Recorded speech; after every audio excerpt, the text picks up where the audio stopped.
നമ്മളിപ്പോൾ എറണാകുളത്താണുള്ളത്. നമ്മളിന്ന് എറണാകുളത്ത് എടപ്പള്ളിയിലേക്കാണ് പോകാൻ പോകുന്നത്. നമ്മൾ എടപ്പള്ളി എന്ന് കേൾക്കുമ്പോൾ ആദ്യം മനസ്സിൽ വരുന്നത് യൂസഫിക്കയും ലുലു മാളും ഒക്കെ ആയിരിക്കും. എന്നാൽ നമ്മുടെ പ്രധാന ലക്ഷ്യം ലുലു മാളും യൂസഫിക്കയും ഒന്നും അല്ല. അപ്പോൾ ലുലു മാളിൽ നമ്മൾ പോകുന്നുണ്ട്, പക്ഷേ നമ്മൾ പോകാൻ പോകുന്ന പ്രധാനപ്പെട്ട സ്ഥലം മറ്റൊന്നാണ്. അപ്പോൾ നമുക്ക് ആ കാഴ്ചകളിലേക്കും ആ വിശേഷങ്ങളിലേക്കും പോകാം. അപ്പോൾ ആ വരുന്ന മെട്രോയിലാണ് നമുക്ക് പോകാനുള്ളത്.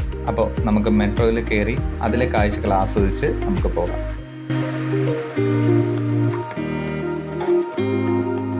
അപ്പോൾ നമ്മൾ നേരെ മെട്രോ ഇറങ്ങി ലുലു മാളിൻ്റെ എൻട്രൻസിലേക്കാണ് പോകുന്നത്. ലുലു മാളും മെട്രോയുമായിട്ട് ബന്ധിക്കുന്ന ഒരു ആകാശപാത തന്നെ ഇവിടെയുണ്ട്. അപ്പോൾ നമുക്ക് ആ വഴി നേരെ ലുലു മാളിനകത്തേക്ക് കയറാം. ഇന്ന് വർക്കിംഗ് ഡേയ്സ് ആയതുകൊണ്ടായിരിക്കും കേട്ടോ, അധികം തിരക്കും കാര്യങ്ങളും ഒന്നും ഇല്ലായിരുന്നു. അതായത് അധികം ബഹളവും കാര്യങ്ങളും ഒന്നും ഇല്ലായിരുന്നു എന്ന് സാരം. അങ്ങനെ ലുലുവിലെ വായ്നോട്ടവും കാര്യങ്ങളും എല്ലാം കഴിഞ്ഞിട്ട് ഞാൻ നേരെ തിരിച്ച് താഴെ റോഡിലിറങ്ങി. ഇനിയാണ് നമുക്ക് പോകാനുള്ള സ്ഥലം. ദേ ഈ ട്രാഫിക് കണ്ടില്ലേ, ഇതിനപ്പുറത്ത് മറ്റൊരു സ്ഥലമുണ്ട്, ഇടപ്പള്ളി പള്ളി.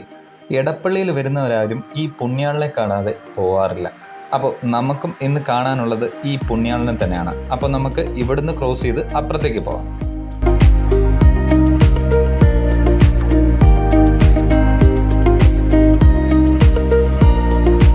ഇതാണ് കേട്ടോ പള്ളിയുടെ പ്രധാന കവാടം. നിങ്ങൾ ഇപ്പോൾ നേരെ കാണുന്നതാണ് പുതിയ പള്ളി, അതിന് ഇപ്പുറത്തായിട്ട് കാണുന്നതാണ് പഴയ പള്ളി. എല്ലാ ദിവസവും ഇടപ്പള്ളി പള്ളിയിലെയും പുണ്യാളിനെയും കാണാൻ വേണ്ടിയിട്ട് ആൾക്കാരുടെ ഒരു വലിയ നിര തന്നെ എത്താറുണ്ട്. അത് ഇന്നും തെറ്റിച്ചിട്ടില്ല.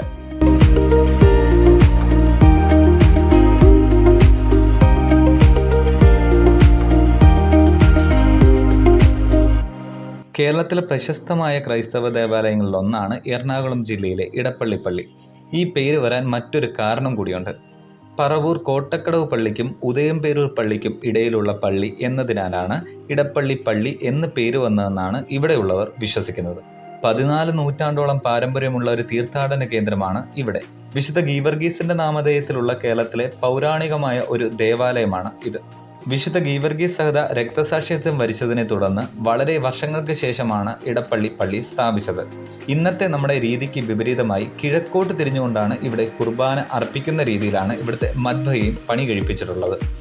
1080 ഈ പള്ളി സ്ഥാപിതമായത്. എന്നാൽ ഇപ്പോൾ ഉള്ളത് രണ്ടാമത് നിർമ്മിച്ച പള്ളിയുമാണ്.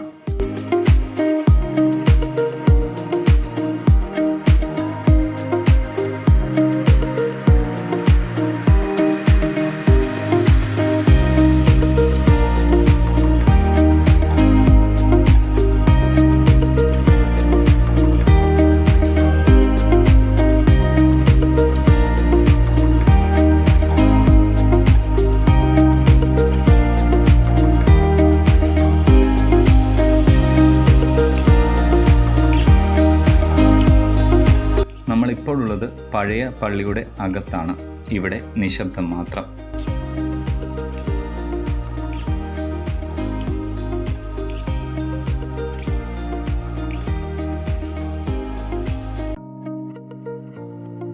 ഇത് നേർച്ച കാഴ്ചകൾ അർപ്പിക്കാൻ വേണ്ടിയിട്ടുള്ള സ്ഥലമാണ്. നിരവധി ആളുകൾ ഇവിടെ വന്ന് നേർച്ചകൾ സമർപ്പിക്കുന്നു. കൂടെ മെഴുകുതിരി കത്തിച്ച് മനസ്സുരുകി പ്രാർത്ഥിക്കുകയും ചെയ്യുന്നു ഇടപ്പള്ളി പുണ്യാളനോട്. വൃത്തിയായി സൂക്ഷിച്ചിരിക്കുന്ന ഒരു കിണറാണ്. കുടിവെള്ളത്തിന് വേണ്ടിയിട്ട് മാത്രം ഉപയോഗിക്കാൻ പറ്റിയ ഒരു പൊതു കിണർ.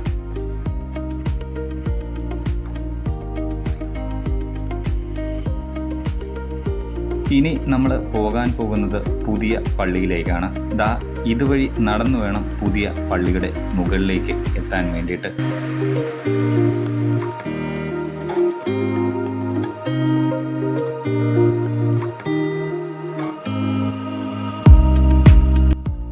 ഈ കാണുന്നതാണ് 2015 പണി കഴിപ്പിച്ച ഇടപ്പള്ളി പള്ളിയുടെ രണ്ടാമത്തെ ദേവാലയം. വളരെ മനോഹരമായി തന്നെയാണ് ഒരു വെസ്റ്റേൺ ശൈലിയിലാണ് ഈ ദേവാലയം പണി കഴിപ്പിച്ചിരിക്കുന്നത്.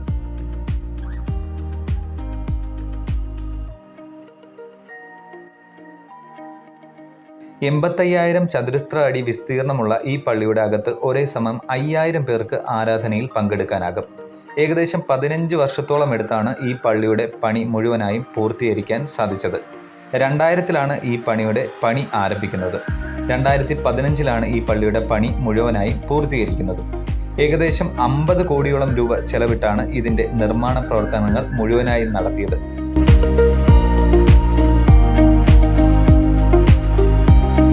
പള്ളിയുടെ 2 വശങ്ങളായി 2 വലിയ സ്തൂപങ്ങളും നമുക്ക് പള്ളിയുടെ മുകളിൽ കാണാൻ സാധിക്കും.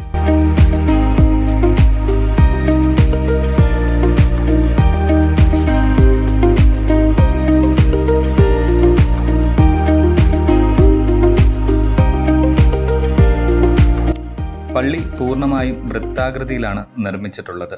അതിൽ നിരവധി കൊത്തുപണികളും നമുക്ക് കാണാൻ സാധിക്കും.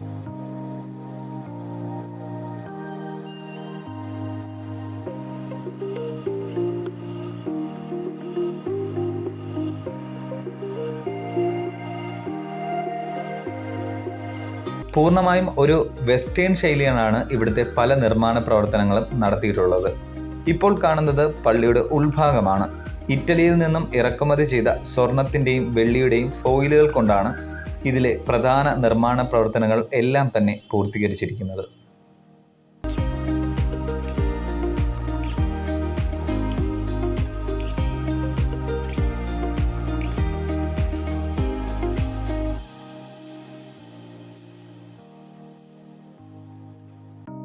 ഏപ്രിൽ 25-ന് കൊടികയറ്റി മെയ് 3-4 തീയതികളിലാണ് ഇവിടുത്തെ പ്രധാന തിരുനാൾ.